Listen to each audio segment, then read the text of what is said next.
Howdy, y'all. I'm here to do your daily Bible readings, I reckon.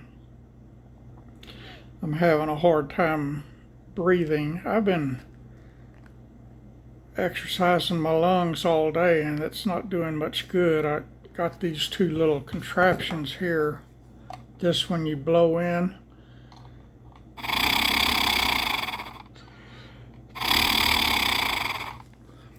like that, to strengthen your lung, and it's supposed to shake some kind of bugs, organisms, something out of your lungs and into here. You're supposed to clean this thing out with hot water, and it's got an adjustment back here. I've got it on the strongest setting that there is. Well, no, I got it on the next to the strongest, and then I've got this one you just blow in. It's resistance to strengthen your lungs. They feel good for about 10 minutes, and then you got to do it again. And I've been out of strength for 3 days. The gardens haven't been watered, or the flowers haven't been watered in 3 days. 2 of those 3 days they said it was going to rain. It said it was going to be thunderstorms at night, and so I didn't water because of that. And today I don't have the strength to water, but I've got to go out there and do it because they haven't been watered in 3 days, and they're going to die if they don't get water. So I got to get my off-road 4x4 walker and mosey out there and get her done. And I don't feel like watering one plant, much less all that I got everywhere. I feel like I walk 5 miles when I'm watering. But I'm going to do your daily Bible reading now to get that over with. We're in 2 Chronicles chapter 32.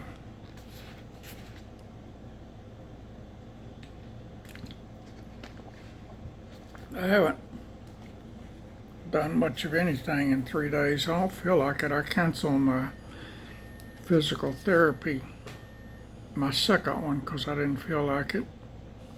And I'm going to cancel them next week too. All right.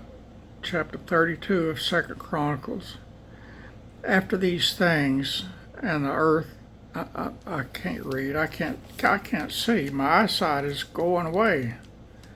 I was noticing that today. I don't know what's going on with me. After these things, and the establishment thereof, Sennacherib, king of Assyria, came and entered into Judah and encamped against the fenced cities and thought to win them for himself. And when Hezekiah saw that Sennacherib was come and that he was purposed to fight against Jerusalem, he took counsel with his princes and his mighty men to stop the waters of the fountains which were without the city, and they did help him. So there was gathered much people together, who stopped all the fountains and the brook that ran through the midst of the land, saying, Why should the king of Assyria come and find much water? And he strengthened himself and built up all the wall that was broken, and raised it up to the towers, and another wall without, and repaired Millo in the city of David, and made darts and shields in abundance. And he set the captains of war over the people, and gathered them together to him in the street of the gate of the city, and spake comfortably to them, saying, Be strong and courageous, be not dismayed for the king of Assyria, nor for all the multitude that is with him, for there be more with us than with him. With him is an arm of flesh, but with us is the Lord our God to help us and to fight our battles. Y'all hear that? With him is an arm of flesh, but with us is the Lord our God to help us and to fight our battles. Bam, y'all. And the people rested themselves upon the words of Hezekiah, king of Judah. After this did Sennacherib, king of Assyria, send his servants to Jerusalem, but he himself laid siege against Lachish, and all his people, all his power with him, unto Hezekiah, king of Judah, and unto all Judah that were at Jerusalem, saying, Thus saith Sennacherib, king of Assyria, whereon do ye trust, and that ye abide in the siege in Jerusalem? Doth not Hezekiah persuade you to give yourself over to die by famine and by thirst, saying, The Lord our God shall deliver us out of the hand of the king of Assyria? Hath not the same Hezekiah taken away his high places and his altars, and commanded Judah and Jerusalem, saying, Ye will worship before one altar and burn incense upon it? Know ye not what I and my fathers have done unto all the people and of other lands? Were the gods of the nations of those lands anyways able to deliver their lands out of mine hand? Who was there among all the gods of those nations that my fathers utterly destroyed, that could deliver his people out of mine hand, that your God should be able to deliver you out of mine hand?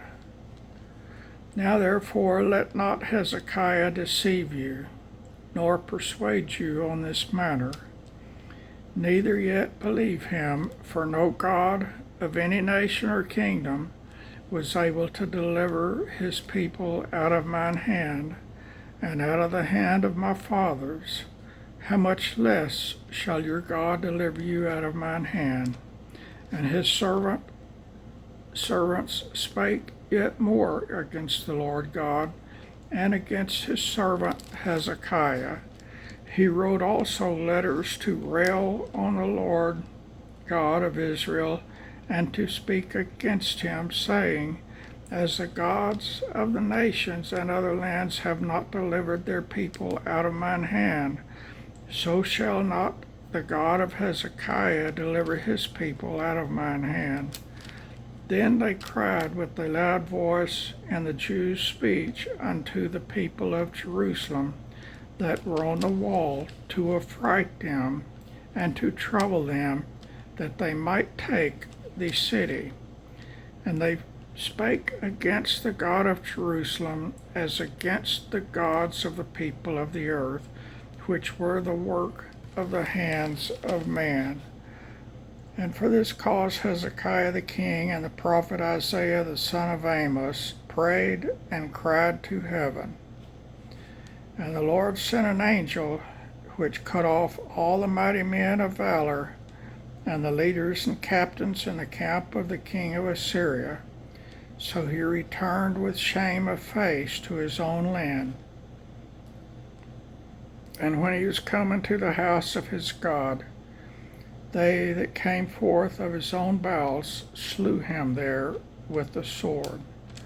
Thus the Lord saved Hezekiah and the inhabitants of Jerusalem from the hand of Sennacherib, the king of Assyria, and from the hand of all other, and guided them on every side.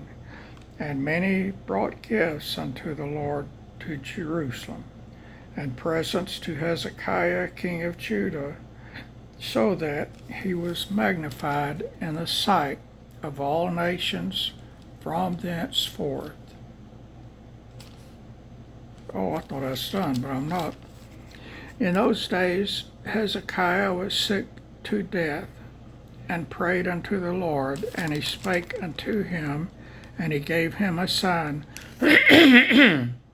But Hezekiah rendered not again according to the benefit done unto him, for his heart was lifted up.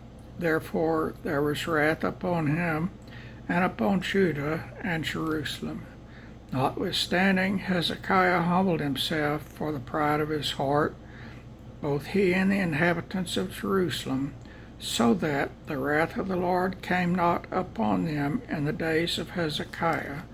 And Hezekiah had exceeding much riches and honor, and he made himself treasuries for silver and for gold, and for precious stones, and for spices, and for shields, and for all manner of pleasant jewels. Storehouses also for the increase of corn and wine and oil, and stalls for all manner of beasts, and coats for flocks. Moreover, he provided him cities and possessions of flocks and herds in abundance, for God had given him substance very much. This same Hezekiah also stopped the upper watercourse of Gihon, and brought it straight down to the west side of the city of David. And Hezekiah prospered in all his works. Howbeit, in the business of the ambassadors of the prince of Babylon, who sent upon him to inquire of the wonder that was done in the land, God left him to try him, that he might know all that was in his heart. Now the rest of the acts of Hezekiah and his goodness, behold, they are written in the vision of Isaiah the prophet, the son of Amos, in the book of the kings of Judah and Israel. And Hezekiah slept with his fathers, and they buried him in the chiefest of the sepulchres of the sons of David.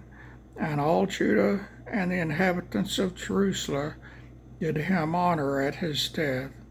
And Manasseh his son reigned in his stead. Alrighty, so there you had it for Hezekiah. And I'm done. I have no strength whatsoever. So that's that, y'all. God bless you, friends.